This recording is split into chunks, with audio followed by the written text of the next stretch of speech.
aunt or an uncle in their life that is very special to them. Mine was my mom's oldest brother, my Uncle Tom.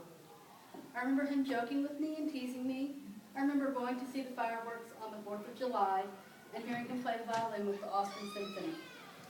And I remember going over to his house and asking him to play the violin for me.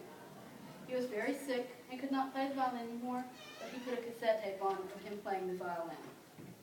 He didn't have a shirt on that day, and I remember looking at the moles on the back and wondering which one was making him sick. He was dying of melanoma, and I was 6 years old. Today, I'm going to tell you about an organization that raises money for cancer research called Relay for Life, and why you should support me and the Walmart team when we do Relay for Life next May. I'm going to tell you what Relay for Life is, a brief history of Relay for Life, and where the money raised for what the money raised for Relay for Life goes to. So what is Relay for Life?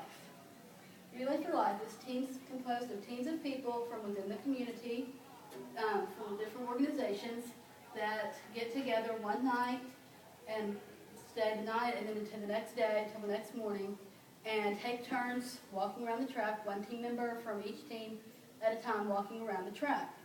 And they have a different theme every year, and then there's different laps, fun laps composed from the theme, but there's 3 laps that every relay has. There's the Survivor's Lap, which is the first lap of the night, and that is to celebrate cancer survivors. And then there is the Luminaria ceremony, which takes place after dark. When you're raising the money for Relay for Life, one thing you do is get people to buy Luminaria bags in memory of a loved one that has died of cancer.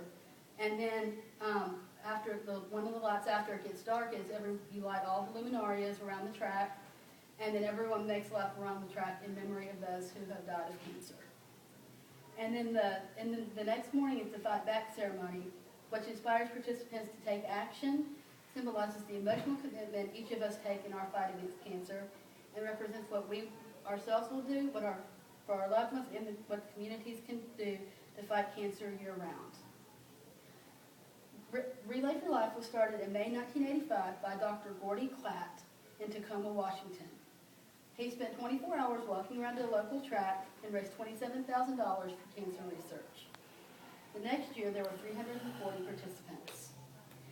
To date, there's been $4 billion raised worldwide for cancer, 5,200 events in the United States, and the American Cancer Society licenses 20 non-government cancer organizations in other countries.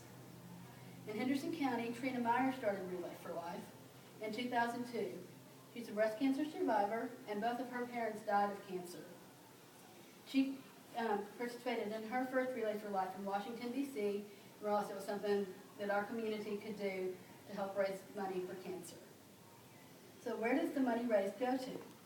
It goes towards cancer research, cancer prevention, cancer detection and treatment, and patient support. 3 specific places that it goes are Hope Lodges, which offer cancer patients and their families a free temporary place to stay while they're receiving treatment, and in Texas we have one in Lubbock. There's also Road to Recovery, which is transportation for cancer patients